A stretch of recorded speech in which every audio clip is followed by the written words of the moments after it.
suasana ya, suasana lokasi pengeboran minyak ya, milik Pertamina ya, yang berlokasi di Bukit Perdamaian dan Tanjung Rambut ya, Kecamatan Kota Kuala Simpang. Nah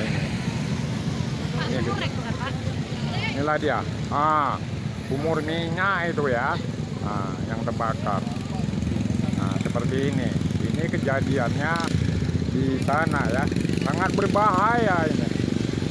Warga tapi mendekat-dekat situ.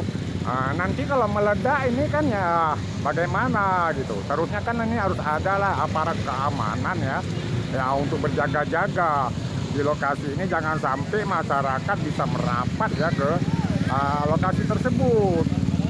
Ini dia nih. Inilah. Ini lokasi rek pengeboran.